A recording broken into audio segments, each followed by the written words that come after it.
Welcome to another episode of Valdestot's Voice. And I am your host, Valdestot. And what a welcome for a good morning it was for me to start reading some news. And I find out that GrubHub is doing some questionable things. And I got to give a shout out to Kyle, DFW Food Deliver, on the GroupMe chat, and Pete, because he's the first to have brought this to my YouTube feed. I hear that GrubHub is restricting drivers from getting blocks now. Really? Yeah. Here's the thing about that. After reading some stuff and listening to some stuff and whatnot. And this is just my personal take on it, of course. Everyone's got an opinion, okay? And Valdestot's Voice obviously has an opinion, so I'm going to share mine. I'm just going to read this just in case you guys haven't read it, okay? From what I'm seeing on a screenshot from Facebook, we noticed you are delivering less than other drivers in your market while scheduled for a block.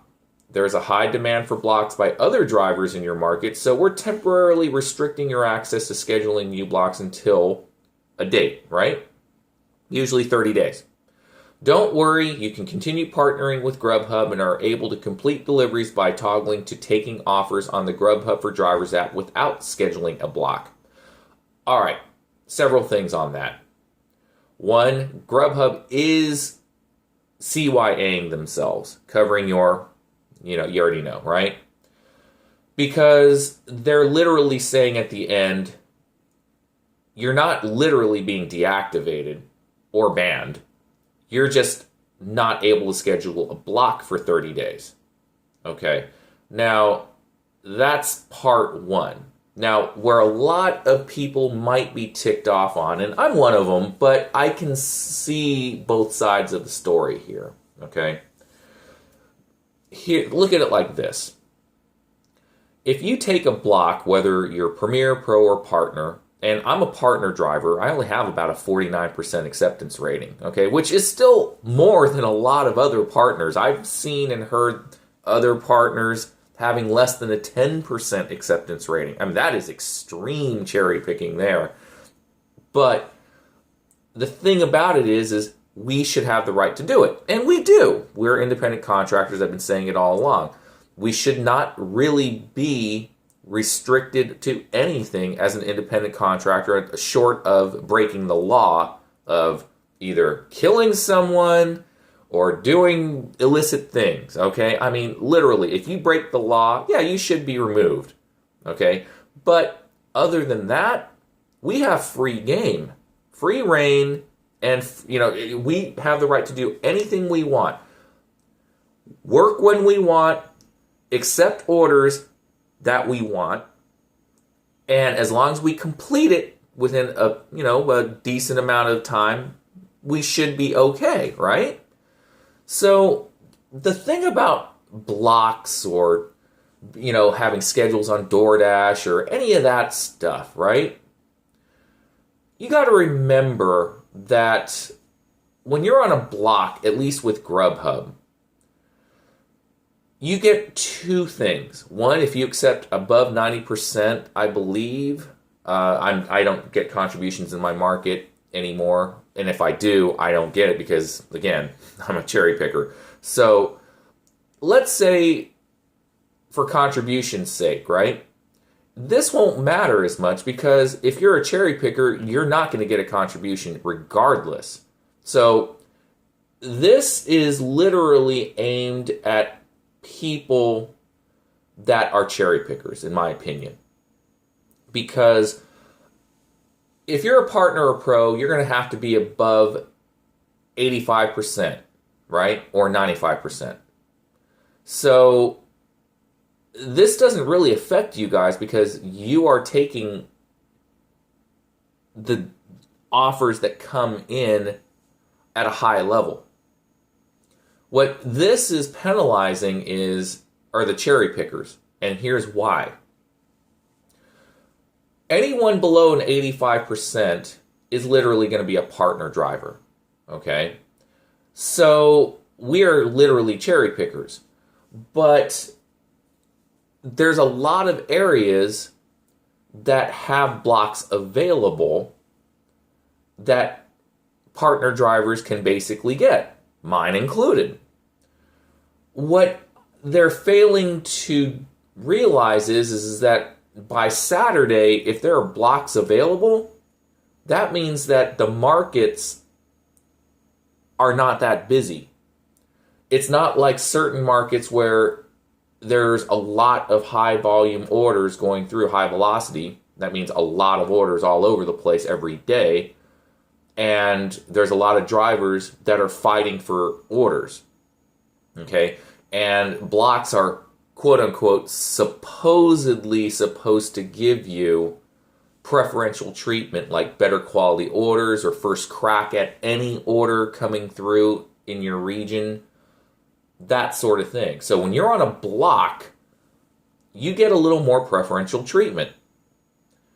So as a partner driver that takes a block on Saturday, you are expected, quote unquote, to act more like an employee than an independent contractor, which is complete BS nonsense in my opinion. Okay? So what they're doing is literally saying that, hey, we noticed that in your area, you're delivering less than other drivers in your market, pretty much the Premier and Pros.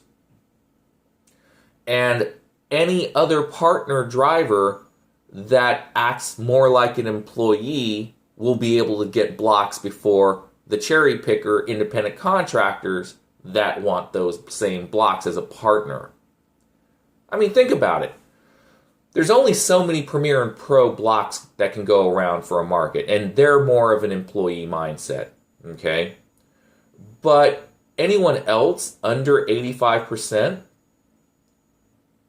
for partners, they still want those orders too, and there'll be some partners that are in the 75 to 85%, the 65 to 75%, the 50% to 75%, and those that are well under 50% from any range.